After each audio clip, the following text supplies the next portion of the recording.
Great, thanks, Dr. Goldenberg. Good morning, everybody. Dave Harriman and I will be tag teaming this presentation along with Dr. Ted Jones on rare renal tumors, talking about the clinical and pathological features. So there's three tumors that we're going to be talking about.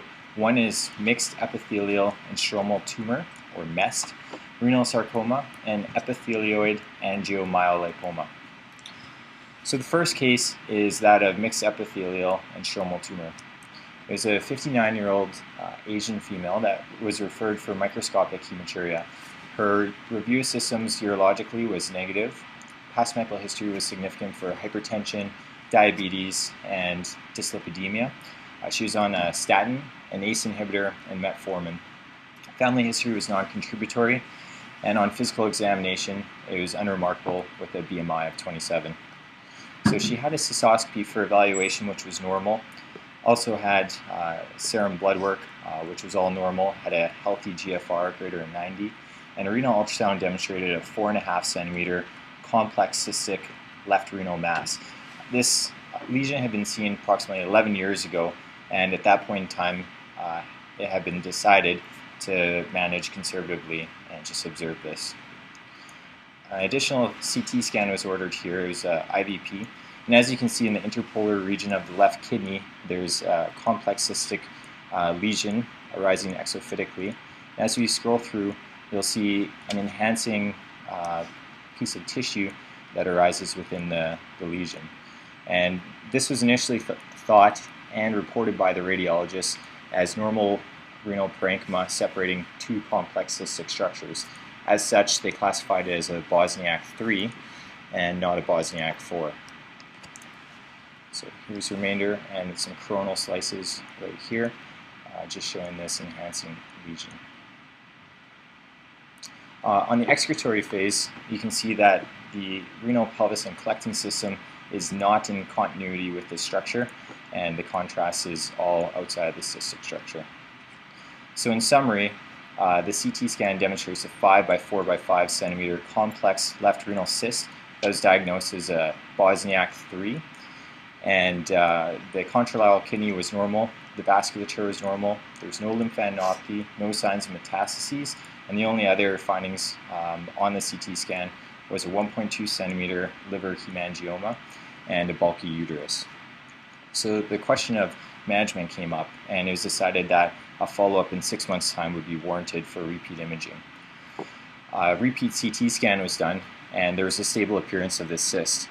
The enhancing nodule was visualized again, and this time when the radiology department was looking it over, they decided that in fact this was a Bosniak 4 and it didn't look like renal tissue, it was actually a nodule. So a high incidence of malignancy associated with Bosniak 4, and there was concern for a cystic renal cell carcinoma. Clinically, in the interim, the patient also had flank pain as well as gross hematuria, so a repeat cystoscopy was performed and was negative. So management issues at this point, we saw three potential options. One, get additional imaging with an MRI, but it was thought that this might be futile and might not add a whole lot more to the clinical scenario. Second, a biopsy, although it's a cystic structure and targeting a small nodule within this would probably be quite challenging technically. And the third being surgery. This is what the patient elected to do and underwent a MIS, left radical nephrectomy, October of 2013. This was about 1 year after the second presentation of this cystic structure. There were no complications, and the patient had a healthy postoperative course and left hospital day 1. The pathologic specimen came back described as multiloculated cystic lesion. There were spindle cells, smooth muscle stroma surrounding the atrophic renal tubular structures with microcysts. There's also tubular epithelium comprised of low cuboidal cells with a hobnail appearance. There's no atypia, no mitotic activity, and no necrosis. And there's also negative margins. The final diagnosis was that of mixed epithelial and stromal tumor. So Dr. Jones now will discuss some of the pathologic features. So indeed, we received a total left nephrectomy with a cystic mass that measured about 4 to 5 centimeters. and had within it a solid nodule 2 centimeters in size. And this low-power photomicrograph shows the cysts with the solid nodule embedded within the cystic mass. And this solid nodule seemed to be, and indeed was, an integral part of the cystic mass, being right within that well-defined tumor. And a higher power of this nodule, which correlates very nicely with those imaging studies, shows interlacing fascicles of spindle cells that are cytologically bland without mitotic activity or necrosis. And indeed, the cells have a morphology that is entirely in keeping with smooth muscle differentiation. Interestingly, within this nodule, there are also a few collections of arborizing clusters of tubules lined by bland epithelium, as we see in this high-power photomicrograph.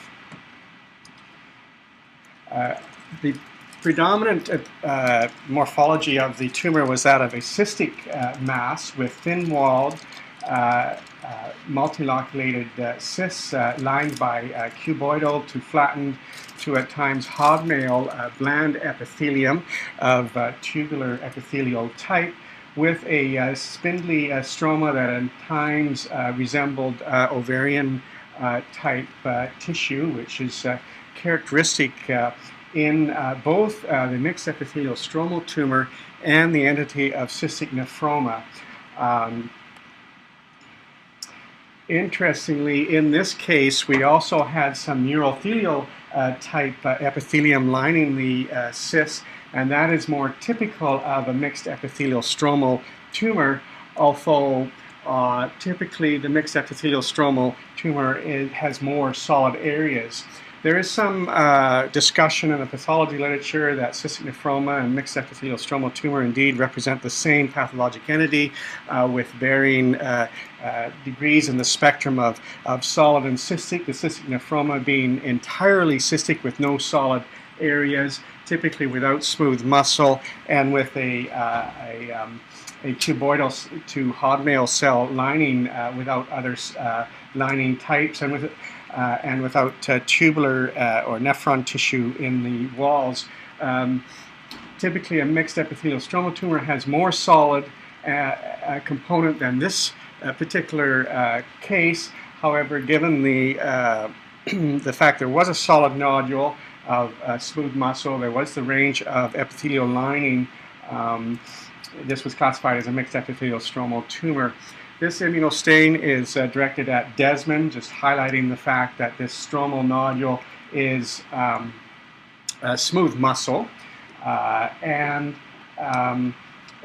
also the stromal cells in the walls of the cyst stain with estrogen receptor.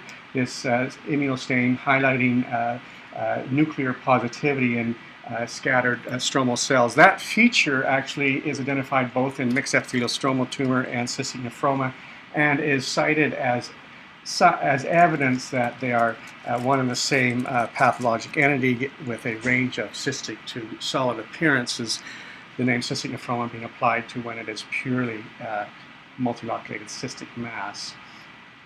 Be that as it may, this is a mixed epithelial stromal tumor with a very unusual, distinctive central solid nodule of leiomyomatous growth that is benign.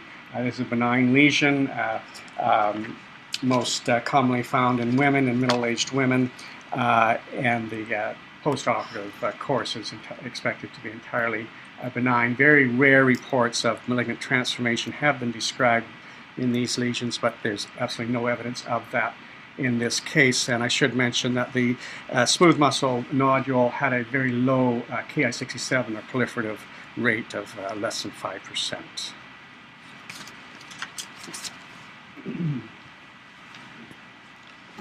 Thanks, Dr. Jones. So on follow-up imaging in 3 months' time, there was no evidence of disease on the CT scan. At this point in time, because it was a rare diagnosis, we had to determine a follow-up plan, and that was an annual chest x-ray along with renal ultrasound and cross-sectional imaging being a CT every 5 years. Now looking at the literature, a PubMed search was performed for mixed epithelial and stromal tumor of the kidney. The English articles were included that had full text available online, and 58 articles were identified. It was first described in 1998, being the diagnosis of these MEST tumors. It was characterized as a tumor consisting of biphasic solid and cystic morphology, including spindle cell, stroma, cysts, or tubules. There was also previous terminology that was thought to actually be the same diagnosis, as Dr. Jones alluded to in the pathology section. These include cystic hamartoma of the renal pelvis, adult mesoblastic nephroma, cystic nephroma, and mature or adult metanephric stromal tumor. This one paper in particular was the first case series to describe a number of these patients. They had 5 patients, 11 being female and 1 being male. Average age was 56, half presented with symptoms, namely flank pain, gross hematuria. And a lot of these patients also had a hormonal history. So the one male had 11 years of hormone therapy for prostate cancer, and amongst the females, 6 had hormone replacement therapy following total abdominal hysterectomy and bilateral salpingo-nephrectomy. 2 had possible hormone use in the past. 1 had vaginal bleeding with a ovarian cyst thought to be a high estrogen state, and 1 had polycystic ovarian syndrome. So among these 132 cases that were identified in the literature, most of them were female, 116 with a mean age of 54, and less so being male with 16 and a mean age of 58. The range in age spanned from 8 to 92, and there's been 3 pediatric cases described that we'll discuss in a moment. Most of these cases were on the right side, being 75% of them, and were just under 7 centimeters in size. And similar to the case series, about half of these patients have been symptomatic, mainly gross hematuria and flank pain. So alluding to this hormonal history, not all the articles talked specifically whether they had a hormonal history or not, but in 2 of the 16 males, they were on androgen deprivation therapy for prostate cancer. And amongst females, 4 had breast cancer, 14 on hormone replacement therapy or the oral contraceptive pill, 1 had an ovarian Sertoli cell tumor, and 7 had uterine fibroids or dysfunctional uterine bleeding. Linking to the hormonal findings and correlations in these studies, it's thought to be involved with the pathogenesis. So the hormonal theory is the most popular, and it states that because the embryological proximity of the genitourinary and the Müllerian systems, that some of the renal stromal cells also have Müllerian features. And given the right hormonal circumstances, these cells can undergo a neoplastic differentiation and trap normal renal tubules, which also undergo differentiation into primitive tubules and glands, and therefore you get the stromal and epithelial components. The natural history of these patients that have these tumors is typically a benign course. However, there have been 5 patients that had benign pathology with signs of malignant transformation on original pathology, albeit increased mitotic index, etc. All these patients did have a benign course on follow-up, and 1 received adjuvant chemotherapy to no further benefit. There were 5 deaths reported out of the 132 cases, and 4 of these patients had local recurrence. Most of these, 3 of the 4, were very short follow-up and short-term recurrence within 3 to 4 months, and 1 of the 4 cases had a recurrence in about 2 years following the nephrectomy. The 1 patient had metastatic disease and underwent 6 rounds of chemotherapy initially with doxorubicin, and had a good response, had radiation therapy, and had recurrence of ascites pleural effusions and widespread disease, and later succumbed to the disease. The pediatric cases, there were 3 reported. One was male, diagnosed at the age of 12. He was prepubertal at the time, presented with gross hematuria, and had a partial nephrectomy. They reported follow-up 2 years after this, and the patient was doing very well. In the 2 female patients, both presented with flank mass, abdominal fullness, and both tumors were about 15 centimeters in size. They were treated with nephrectomy, and on their follow-up, the patients were doing well clinically with no evidence of recurrent disease. So looking more generally, the typical features of these lesions with imaging, they're typically a complex cystic structure, either Bosniak 3 or 4, but they do present on a spectrum and may be a solid mass that has several microcysts within it. There may or may not be mural or septal calcifications within the lesion, and more rare presentations on imaging are fat-containing lesions that can resemble an AML, or even resemble a transitional cell carcinoma with filling defects on excretory phase of the IVP or retrograde pyelograms. So here, this is a classic example of multicystic structure with some calcification on the superior portion of the lesion, and is the most typical presentation. This slide demonstrates more of a solid component of the tumor with several multilocular cysts, and is less typical. This is a fat-containing lesion that can mimic an AML, but is in fact a MEST tumor on pathology. And this one's quite interesting in that there's a filling defect on the CT-IVP excretory phase, which looks very similar to a transitional cell carcinoma. And clinically, that's what the surgeons thought. As such, they performed nephroureterectomy, and it wasn't until the pathology specimen, when they opened the kidney up and did the staining on the polypoid tumor within the collecting system, that they actually diagnosed it to be a MEST tumor and not a transitional cell. Similarly, on this case, there was a filling defect, and there was concern for a transitional cell carcinoma. So a diagnostic ureteroscopy was performed here, and they found it was actually this polypoid lesion. As such, they then performed an open pyelolithotomy, went in, resected the tumor along with some of the renal pelvis, and the pathology came back as a MEST tumor. There's also been some correlation between MEST tumors and the adult cystic nephroma.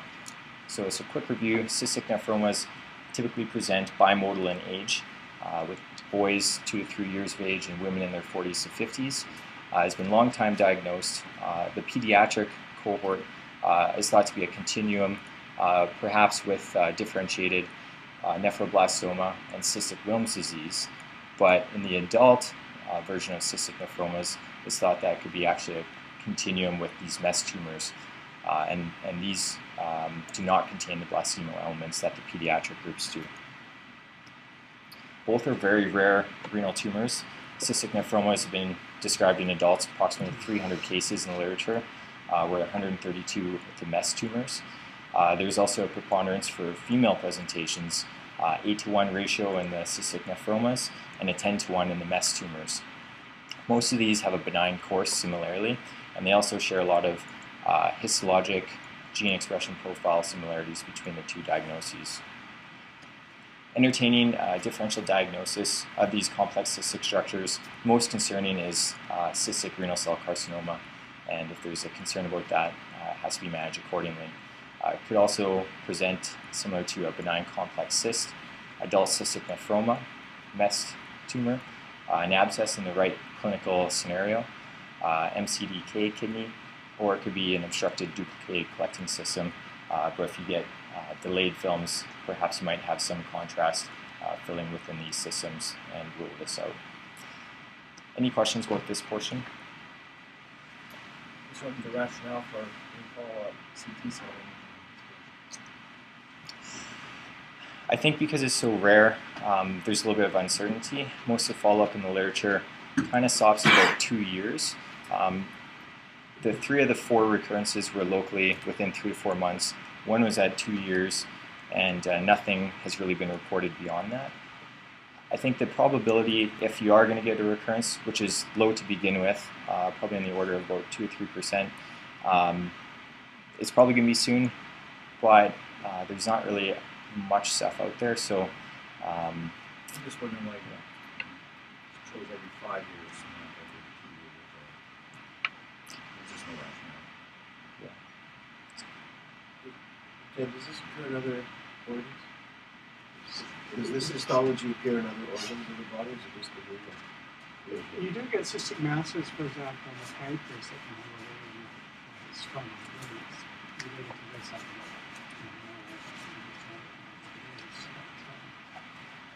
This is particularly complex, is very renal. It's the hormone issue. It is. What's the religion? The smooth muscle, there's a story there with the smooth muscle and hormone receptors. It's a loose. It's ER positive. Yeah. The early recurrence of the pre-operative cases suggests inadequate perception of the renal operation. Any discussion about margins or when to do the partial? I don't recall any discussion about the margins, but in one of the cases there was tumor spillage within, and that was one of the cases where the presentation was within 3 months. There was tumor within the actual incision. They did the 6 rounds of chemotherapy, radiation therapy. There was a transient response, and then they did an additional 2 cycles of chemotherapy with no response. That case was a surgical misadventure. The other ones didn't report any tumor spillage, and they didn't report any positive margins. So the patients treated with partial nephrectomy? What was pathological the normal margin? I don't recall the measurement. Most of them were treated with the radical nephrectomy, although there were, in the pediatric group, there was one partial nephrectomy that did well. So even with the radical nephrectomy, the recurrence rate was Yeah, the 4 cases. Okay, so Dave Harriman will be talking about 2 additional cases. Thanks. I'm just going to go through them quite rapidly here in the view of time. Okay, so renal sarcoma is the next case, and our objectives here are just to review the epidemiology of retroperitoneal sarcoma. We'll go over some diagnostic considerations and some management considerations as well. So the case to present here is a 71-year-old female. She presents with a 20-pound weight loss in 2 months. She came in with abdominal distension and discomfort, and she had some bowel dysfunction accompanying this. Past medical history was significant for chronic renal insufficiency and GERD. Past surgical history, just 1 abdominal incision. And physical exam showed this massive abdominal mass from the right flank crossing the midline. So a CT scan was ordered. It was thought that this was a 20-centimeter RCC in a horseshoe kidney, and there was some thought that there might be 2 little metastatic deposits within the liver. As we scroll down here, you can see this big heterogeneous mass crossing midline. You can see the isthmus of the horseshoe kidney coming into play, and this certainly looks like it arises right out of that right lobe of the horseshoe kidney. Just a nasty-looking mass. So surgical management was decided at this point. It was deemed resectable, and intraoperatively, there was found to be invasion into the liver, duodenum, and pancreas. The hepatobiliary service was called in for assistance, and they ended up doing a partial duodenectomy, partial pancreatectomy, of course the partial nephrectomy, where the tumor appeared to be arising from, and a partial hepatectomy ×2. Pathology demonstrated a high-grade leiomyosarcoma. The margins for the renal, duodenal, and pancreatic areas were negative. The liver margin, there was 1 negative, and there was 1 comment that there may have been focal extension to the margin in one of the liver resections. But intraoperatively, these wedged out just fantastically, and there was no evidence intraoperatively that there was a negative margin, of course. So I'll pass it on over to Dr. Jones now for his talk on histology of this rare diagnosis. This is a rare tumor that is arising in the kidney, as we see with the low-power photomicrograph. We have kidney tissue in your lower left, and the obvious mass in the upper right, which is a purely spindle cell tumor that obviously on imaging is a large and aggressive mass extending beyond the kidney. It all is involving the renal pelvic region in this photomicrograph, where we have the spindle cell tumor next to the urothelial mucosa of the collecting system. At higher magnification, we can appreciate interlacing fascicular pattern of spindle cells that consists of hypercellular fascicles with hyperchromatic spindled nuclei that can be appreciated on this photomicrograph to have a significant pleomorphism with mitotic activity. And indeed, one can appreciate that there's we're on the edge of some necrosis in this region. And I might add that, although I haven't taken pictures of it, it's just there was abundant necrosis with tremendous atypia of the spindle cells with pleomorphism and mitotic activity. This shows the immunostain for Desmond, a marker for smooth muscle differentiation, and not surprisingly, it's strongly and diffusely positive. And this is the Ki-67 immunostain showing the very high proliferative index, staining the vast majority of the nuclei of the tumor cells. And so this is indeed a high-grade leiomyosarcoma. It had a size of 22 centimeters involving the kidney, and there was a metastasis in the liver.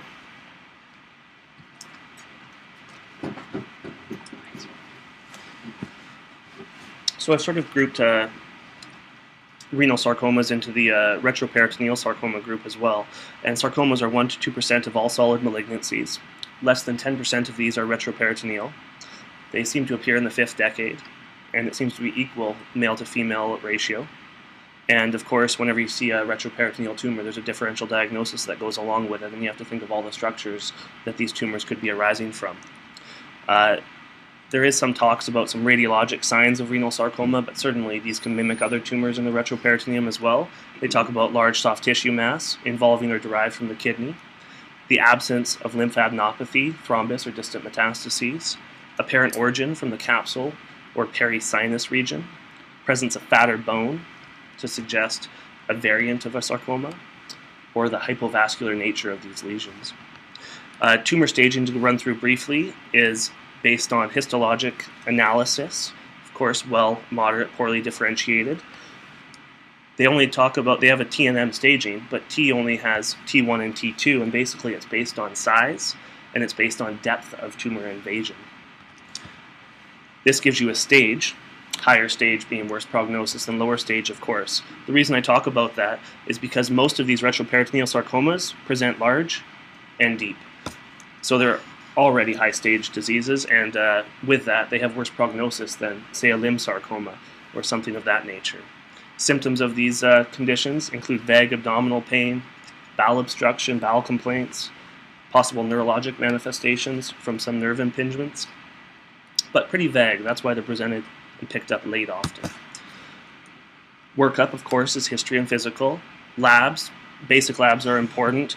There's some talk in literature about doing a functional assessment if these are large upper pole lesions and the adrenal's not identified. Certainly if there's symptomatic manifestations of a metabolically active lesion, it's probably important to do this, but it'd be questionable if all retroperitoneal lesions need a functional assessment. Imaging, pretty standard for these retroperitoneal sarcomas to get CT abdo-pelvis and CT chest. CT chest is basically recommended for any sarcoma over 5 centimeters, it seems. There's some talk about MRI if the CT doesn't provide enough information for you. You can just sort of get finer ideas of all the soft tissue involvement. And then there's this talk about the role for biopsy. There's some people that advocate biopsying on basically all retroperitoneal lesions. And then there's others that say if you have the diagnosis, why do you need to go and biopsy it? But certainly this can have a role in neoadjuvant treatment if that's something that's being considered. But of course, biopsy is a procedure, and any procedure has risks with it. So prognosis of these tumors, basically it's based on grade and resectability. This is a surgical disease for the most part if it's resectable. And complete resection and low-grade tumors have the best survival rates. Most recurrences are within 2 years. And limb sarcomas, interestingly, they metastasize more frequently with their recurrences, but these retroperitoneal sarcomas seem to have local recurrence, and most of these are within 2 years. These often require re-resection, and there is some survival benefit for re-resection in the neighborhood of 60 months compared to 20 months in one study. So surgical management, complete resection will improve survival. There's multiple studies that have showed this. This was just a nice survival curve showing the blue for the negative histologic margins being much more positive indicator of survival. Incomplete resection has limited benefit, and there's no role for cytoreductive surgery in this particular setting. There is this issue of a tumor pseudocapsule with these, and this is really interesting. Basically, the malignant cells invade into this capsule, and they can invade through this capsule, so it might give you this false impression that you're at the resection margin when in fact it's invading onward.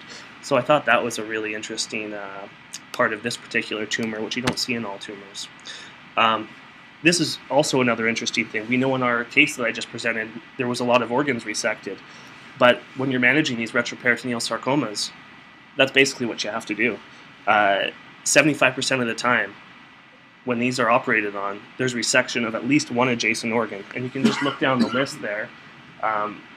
A lot of different organs are getting resected in these tumors because that's how you cure them. You resect the disease. So there was a nice review article here on radiotherapy and surgery, and it talks about preoperative, intraoperative, and postoperative radiation. I'm not going to talk about intraoperative radiation. There's some thought that it improves local control, no benefit for overall survival, and that's pretty much the trend with all the radiotherapies.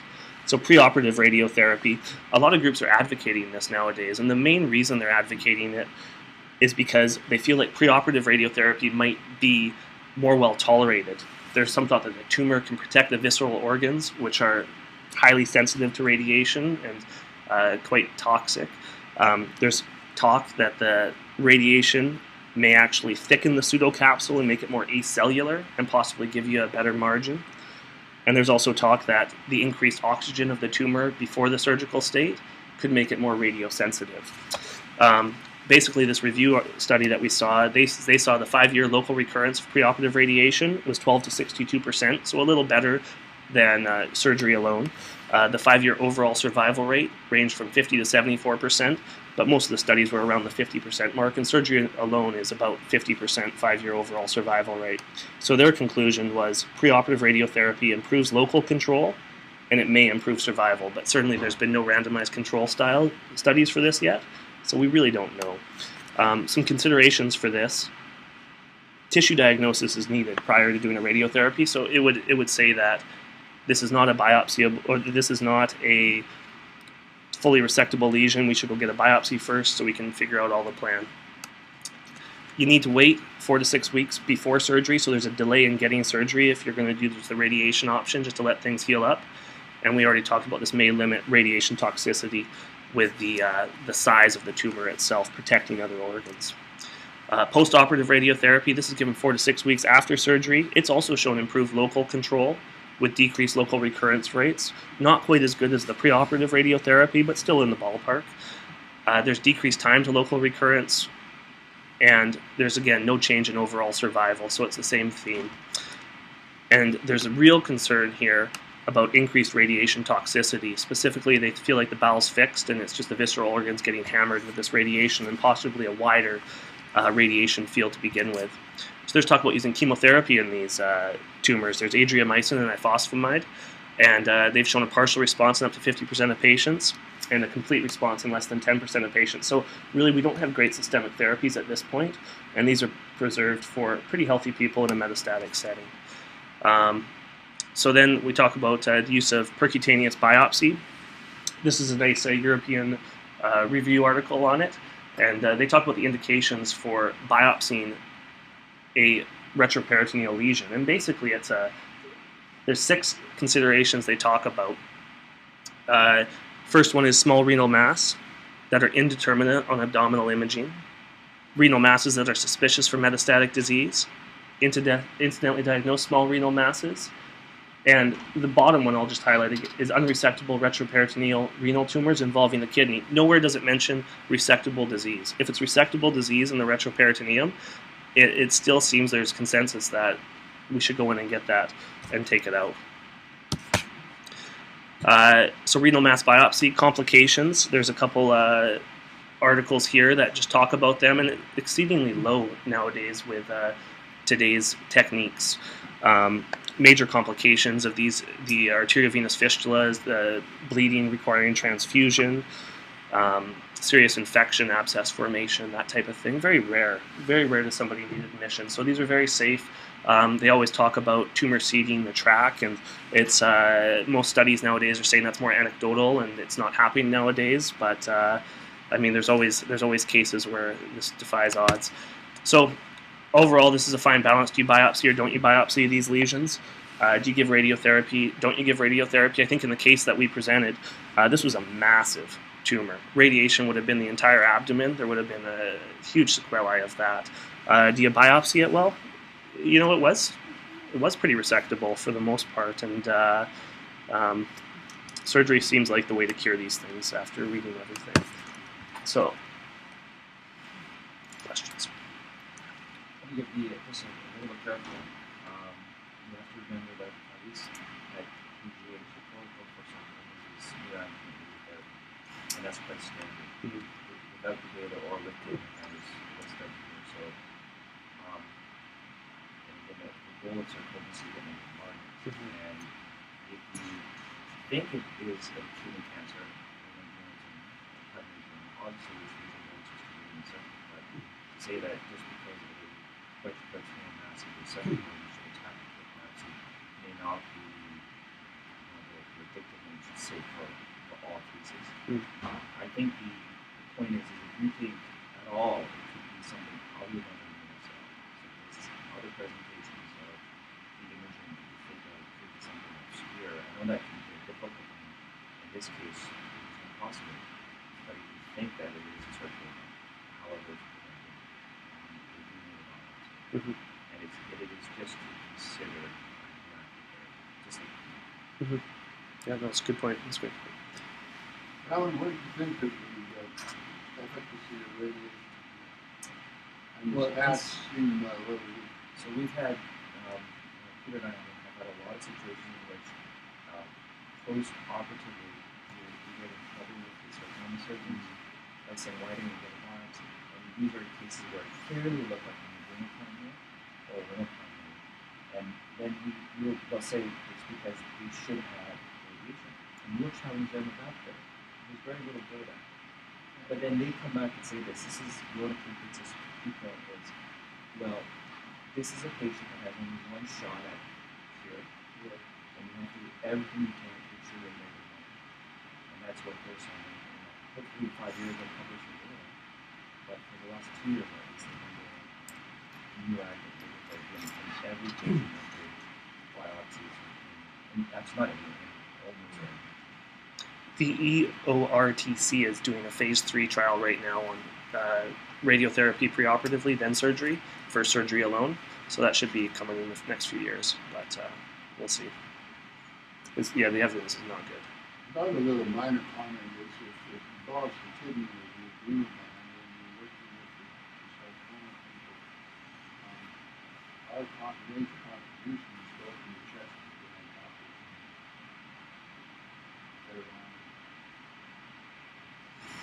Well, just, we've lumped sarcomas all together, but I guess there's different histologies. They all behave the same in terms of chemo radiation resistance, or they don't all be. sarcoma different than AML? So leiomyosarcoma is a little more aggressive from what I was reading, and liposarcoma, those are the two main ones I came about. Liposarcoma, I even read one article with liposarcoma, there might be a role for cytoreductive surgery in liposarcoma. So yeah, you're right, histologic subtype does matter, but leiomyosarcoma, a high-grade disease, it's bad prognosis, regardless of resectability. Even if it's full resection, it's still local recurrence is high, everything's high, no matter what. And rhabdomyosarcoma is pediatric condition, but that's chemosensitive. Mm-hmm. You don't see that in the house. I didn't read anything about rhabdomyosarcoma whatsoever. Yeah. Yeah. Interesting. So next case, just very quick case, epithelioid angiomyolipoma. So this is a 53-year-old male presented to Kelowna Hospital with vague abdominal pain and bloating, otherwise healthy, no medications. Physical showed a thin cachectic, massive palpable abdominal mass from the right flank crossing the midline, very similar to previous, normal renal function, and hemoglobin a bit anemic. So as we see the imaging, we see this, again, a nasty looking lesion in the right abdomen, very heterogeneous, seemed to be an RCC. It was what everyone was thinking. There was a little bit of fat present, but certainly it wasn't thought to be an AML at the time. Intraoperatively, they did a right thoracoabdominal incision up in Kelowna. They resected a rib. There were no complications at all. Everything looked good during the surgery. Post-operatively, patient did well, went home in good shape. So they diagnosed this once the pathology went through as an epithelioid angiomyolipoma. There's two types of angiomyolipomas. We all know the classic, the angiomyolipoma part of things. But interestingly enough, the classic may have epithelioid cells present. One study said up to 15% of angiomyolipomas. And epithelioid angiomyolipomas, these contain an abundance of these epithelioid cells. And there's no consensus, as Dr. Jones will allude to in a second, what the diagnosis is for how many epithelioid cells you need to make this an epithelioid angiomyolipoma. Could it be 10% of all cells or 100%? The literature is all over the place. But the key consideration and why we present this is these may undergo malignant transformation. There's been 3 sort of review studies from very reputable institutions, and one of them there was no malignant transformation, and the other 2 there was about 25% rate of transformation and 36% in the other one. So so they are something to consider, and once they metastasize, there's not much to do about them at this point. So go on to pathology with Dr. Jones. This is an example case. I didn't actually have the slides from the case, from the patient that has just been presented, but just to illustrate that angiomyolipoma in its classic appearance, of course, as we have in this photomicrograph, consists of as the name indicates, the angiomatous component, the thick-walled blood vessels from which spin off the spindle cell component, which has myomatous differentiation, admixed with adipocytes, which are an integral part of the tumor. And indeed, there's evidence to indicate that each of these components is clonal. And this appearance is readily recognized and indeed is accepted as a benign tumor. But interestingly, going back about over 10 years now, there's described the epithelioid angiomyolipoma, and indeed additional variants have been described since then with cystic components. But in this example that I'm showing you, it is had about 20% of a epithelioid component where we have these large epithelioid appearing cells, hence the name. And in the original descriptions, it was felt that in spite of its appearance, we should recognize that it is an angiomyolipoma, and therefore one would expect to behave in a benign fashion. However, with a continued experience with this entity, the literature seemed to settle out at about 1/3 of these patients having progressive disease, although the story is more complicated than that, as more recent studies out of Memorial Sloan Kettering have suggested that the rate of progression is really as low as 5%. A lot of that will have to do with definitions and how much of a percentage of epithelioid component does one need to call it as such. And the paper in the Memorial Sloan Kettering required an 80% component of the epithelioid cells. In addition, there's a distinction as to whether there's atypia or not in the epithelioid component. In this particular example, which I remind ourselves this is just an example and doesn't represent the case presented, there is atypia, and there are studies suggesting that if you have atypia with mitotic activity and necrosis, and indeed with atypical mitotic figures, that portends a poor prognosis, as does infiltrative borders and all the usual criteria of what is an aggressive tumor when it's destroying tissue. This particular, it's important for the pathologist to be aware of this lesion, not misdiagnose it as a sarcoma, for example, or anaplastic or sarcomatoid renal cell carcinoma, all of which enter into the differential diagnosis. And with this in mind, we do immunostains for HMB45 and melon A. This is in fact melon A, which will stain the angiomyolipoma, including the epithelioid component, whereas leiomyosarcoma or the cystic lesions such as mixed epithelial stromal tumor do not stain with HMB45 or melon A. And in this particular case that I'm showing you, it's strongly melon A positive. Interesting, in this field we do have an abnormal mitotic figure, so controversies as to percentage noted, but in this case one would want to follow up because there are some worrisome features in this component of the angiomyolipoma.